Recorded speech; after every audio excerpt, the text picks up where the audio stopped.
the Real Health Podcast, brought to you by Riordan Clinic. Our mission is to bring you the latest information and top experts in functional and integrative medicine to help you make informed decisions on your path to real health. Well, welcome everyone to another episode of the Real Health Podcast here at Riordan Clinic. I'm Dr. Ron Hunninghake, and for my wonderful guest today, I'm pleased that Ann Garvey has come to tell us a little bit about her grandmother, who played an incredibly important role in the formation of the Riordan Clinic, which back at that time was the Olive W. Garvey Center for the Improvement of Human Functioning. So we initially had her named on our clinic, and then she requested to take it off because she was a very humble person. She said there were so many people that had contributed, but I don't know of anyone that contributed more, not only in terms of finances, but in terms of spirit. So tell me a little bit about your grandmother, her spirit, and how she would be connected with the Riordan Clinic and the work that we do here. Well, grandmother was born with an insatiable curiosity and extraordinary intellect. And so she was an explorer her entire life. In fact, one of the favorite mantras that I like to repeat about grandmother is that she would actually accept things to be true until or unless they had been disproven. And so she was completely open to the possibilities of so many things. Now, within the family, our perception of how the center began was with grandmother's determination that nutrition actually contributed to health. My understanding of that is that your grandmother was concerned about her grandchildren and their health, and because she had gotten into land and agriculture, she had learned that if you want to have a good crop, check the soil and make sure that the nutrients were there. So she was looking for a doctor who would do your nutrient levels, and they would say, "Nutrient levels, what's that?" That's right. Because the doctors, most doctors are not that well trained in nutritional medicine. Even today. It's just amazing to me that people still consider the concept of a balanced health regimen, an eating regimen. They don't understand that it contributes to the health and well-being of a person. But I grew up coming here. I mean, this was the place that made it. It was absolutely logical to me and to my, some of our family, that this is the place to come. I absolutely adored my grandmother Garvey and was in awe of her. But as you said, she was humble. She would never have done this for any self-serving purpose. But the next thing we knew is that she had, again, from our family perspective, she found Hugh Riordan, who coincided with her idea of health, that to determine nutritionally based health. They were really both pioneering spirits. Absolutely. I mean, they were willing to go where others had not gone in terms of for the well-being of the community. I mean, she was very strong in terms of the Wichita community. It wasn't just the Riordan Clinic. She had all kinds of institutions that she got off the ground, the universities, and just everything. Friends University. She was one of the co-founders of the Symphony Music Theater of Wichita. There are many organizations, institutions, so much of our cultural landscape really does owe its debt of gratitude to grandmother. But she did it quietly. She and again, that's one reason she wanted her name to be taken off of this, because she thought it might offset the effectiveness of coming to the center. We always call it the center because this is the center. Yeah. where the source and the center in our thought, that it's I'm going to do a little divergent too, because I have two grandmothers, both in the healing practice. Grandmother Garvey, who helped found this, nutritionally based. And I had a grandmother who was a Christian Science practitioner. And I think it was a wonderful, interesting balance of natural healing. Yeah, of natural healing, that it's a possibility. But growing up in this atmosphere and under this instruction from Dr. Riordan and from Dr. Ron here, I quote you all the time about the simple ways of caring for oneself and the concept of get your body in balance, and the body is designed to be healed and take care of itself, but it needs to be in balance. And so that's the effectiveness of it. I think what was very interesting is that obviously she brought the feminine influence of, women know the importance of nutrition. Men don't always get that. Matter of fact, the men that I see here at the Riordan Clinic are often drug in by their significant other wives or whoever, mothers bringing their children in. But I think she was thinking of that on a broader scale, that on a social scale, if we don't take care of our nutrition, we're going to be in a world of hurt, which we are in right now. The world now is the health problems that are on the rise, the metabolic disorders, are due to people being unaware of how their food and their nutrition impact their health. And the doctors are not being trained in it either. So I think she wanted the Riordan Clinic to be a model of what could be in the field of healthcare. Absolutely. I think that she knew she was blessed with good health. My grandfather, her husband, was plagued with ill health.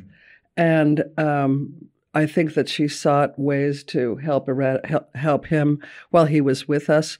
But I think it's fascinating that, going back to the land, that this sits on 93 acres of pure, untouched, unadulterated, no pesticide. It's a purely organic landscape.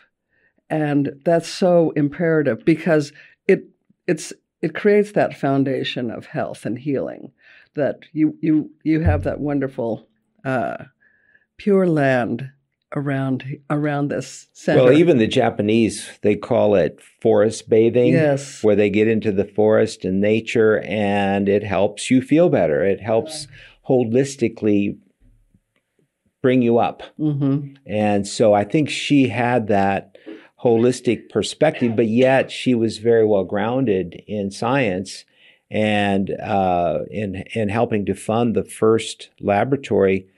She funded it because she knew that unless you're measuring things, you could talk about nutrition, try this, try that, but if you've measured, then you have a scientific basis for what you're recommending or what you're trying to do to help with the chronically ill patient. Right. Another thing that I think of grandmother, she lived to be 100, a very few days before her 100th birthday. She was healthy. She was upright. She was strong. Her mind was absolutely intact. Now, she was a 100-year-old woman, so she wasn't running a marathon. Right. But we have a picture of her on her stationary bike when she was 90, smiling away, pedaling away. And I think that she knew, of course, the life is in balance. The life of the mind, the soul, the spirit, the body has to be in balance. Well, and the Riordan Clinic is not just a medical approach. We do a lot of educational work, and she was very big in education, the role of education as a motivating, driving force. If you don't understand how these nutrients work or what their importance are, you may not take them. They may not motivate you enough to be consistent. But if you understand, or as Dr. Riordan used to say, once you know, you cannot not know. You can't unknow. You can't unknow, and you're forever changed. That's right. Yeah. So. Well, and that's very clear here, is that this center is incorporates that physical as well as this psychological, the physiological, the mental, the spiritual. The inquisitiveness is so inherent here. That inquisitiveness that Dr. Riordan had, you have, my grandmother has. She had it. I have it too. Mm-hmm. We need to know, we need to understand and establish that as kind of our attitude. That joyous, uplifted attitude which comes from health and, every aspect of health. Yeah, our foundational concept can be summarized in one word: co-learning. And I could think of your grandma and Dr. Riordan as being grandmother. Sorry, anyway, grandmother being co-learners working together. She had a perspective that he couldn't have. He had a perspective she couldn't have, but together. Oh, they were a dynamic duo. They were a dynamic duo. It was marvelous to see these two giants of thought be together. Grandmother had many years on Dr. Riordan, but they were just an incredible team. And I love the concept of co-learners. I tell so many people that this is the approach that's taken here. The doctor does not believe that she or he possesses someone else's body. It belongs to your body belongs to you. Your life belongs to you. We are researching this together. And my experience here has certainly been that. All the years I've been walking the path with you, Dr. Ron, we've been co-learning together. And, life is not linear. It's an interesting path. It's a wavy cosine path of ups and downs and ins and outs. And she was very interested in the power of the mind. And Dr. Riordan, being a psychiatrist, obviously he was too, but there was a biological underpinning to that if you don't have the nutrition, the biology straight, the mind could not work at its best. Mm-hmm. And then if you could get the mind working better, then you could get the environment, the holistic environment, mm-hmm. in better shape. And these are things that we are in desperate need of in our world today. Oh, we are. To get away from the concept that you're either a three-dimensional material body and nothing else. We really are. Thought really drives us. I really do believe it's our consciousness that determines our health.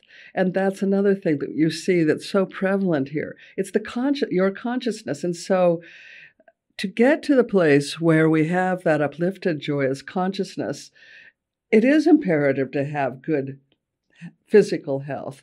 But which comes first? They go together, don't they?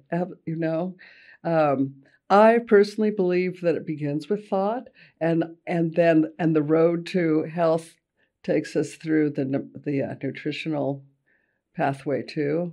What do you think about your grandmother's upbringing that kind of lent her this spirit, this character, strong character that she was able to create so much good in the Wichita community, and especially here at the Riordan Clinic? Well, grandmother is, I believe, 11th generation Quaker. Mm-hmm. So she comes from a background of egalitarianism. Women are, goodness gracious, what a concept. Women are as equal with men. Yep. I think it's more equal, honestly. We'll talk about that in another podcast, okay? Okay.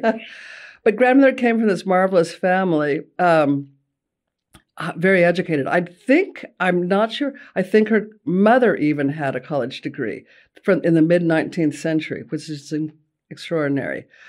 They settled, and grandmother was born, again, this is kind of family folklore. Was she born in a covered wagon? We don't know. I mean, I want to say that's true. It's probably not.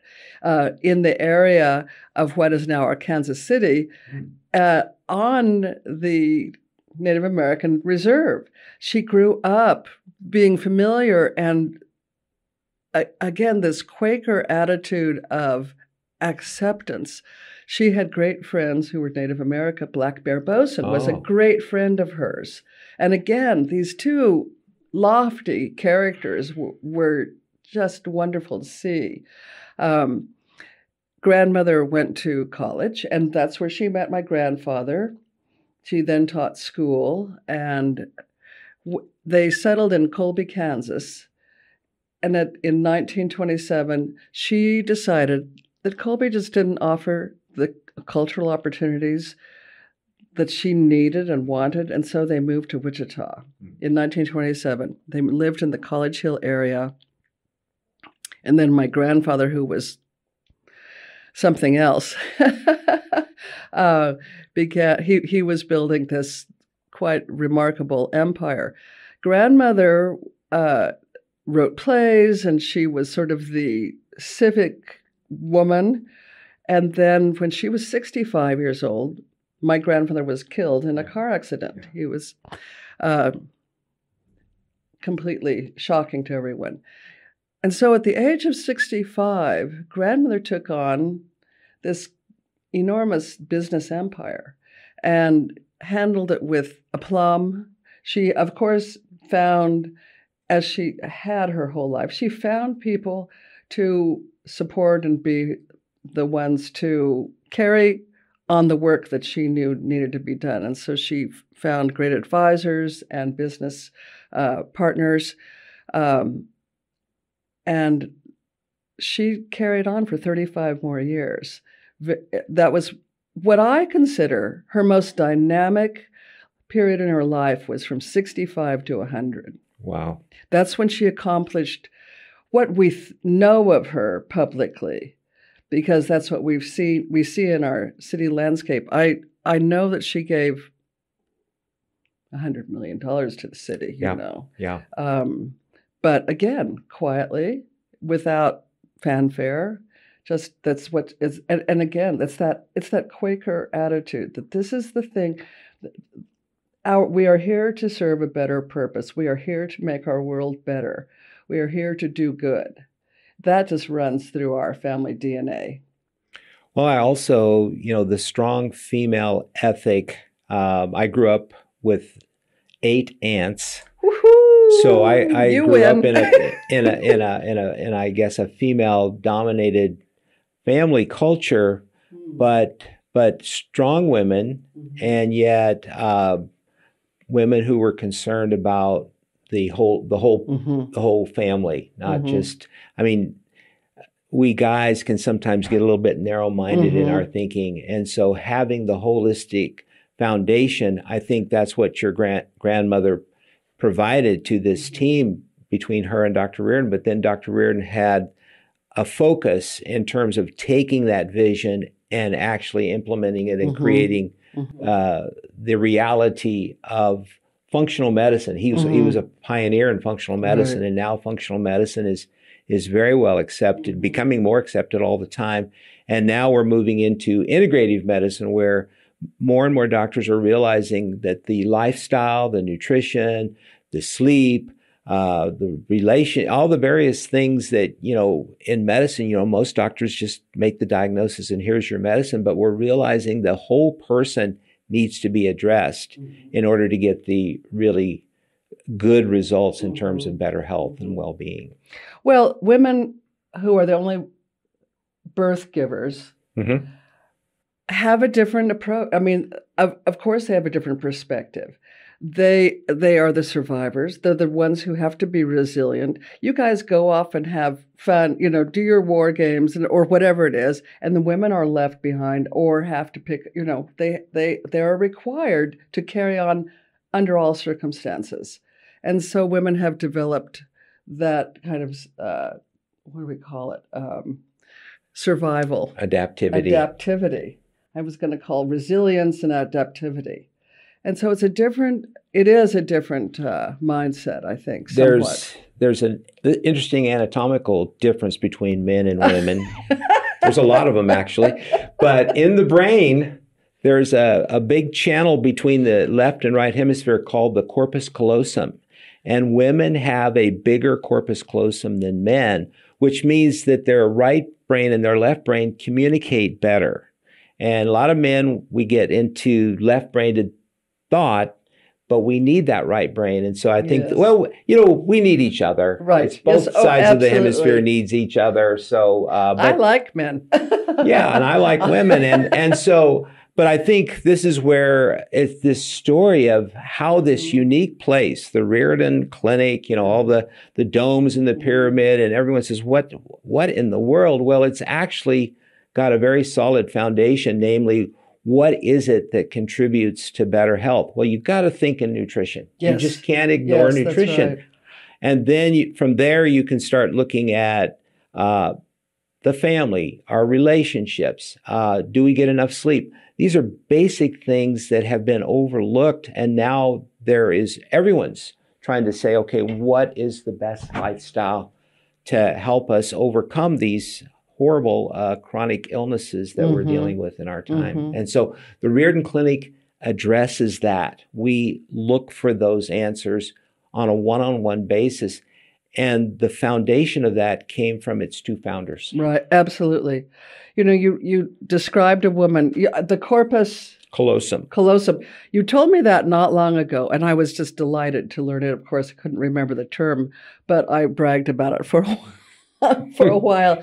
But grandmother had that because she had an extraordinary, perfect balance of the left and right brain, which we consider the right creative and the left linear or logical. Right. She was so logical. She wasn't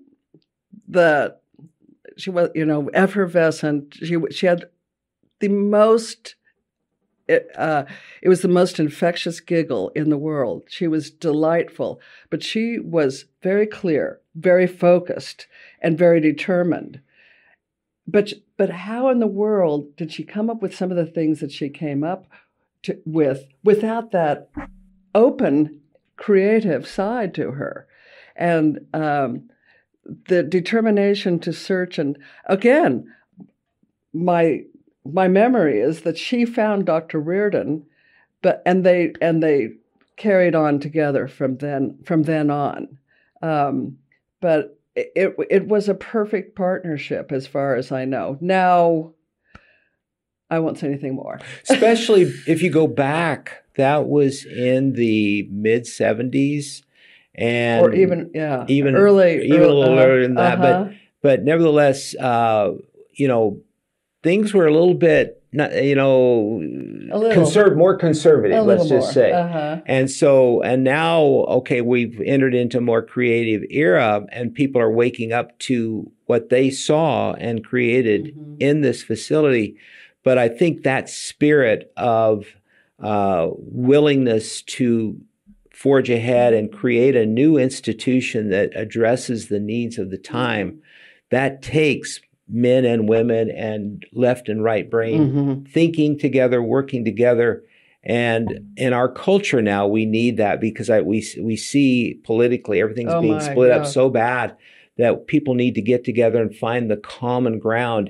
And those two unique individuals, they were, I'm a product of Dr. Riordan, and he could be pretty. He could also be fairly narrow-minded in his thinking. Yeah, I wasn't going to say anything more about. I was going there, but I wasn't going to say anything more. But I wanted to use this word. They were defiant, and that's an element that they both had. That they did not, they did not allow themselves or their thought or their approach to living and working to be determined by the rules that had been established before. They broke the rules. Well, there weren't any rules, and so there was that excellent sense of being correct, being right, and having that principled approach to doing what they were doing. It was based on very high, a sense of high principles.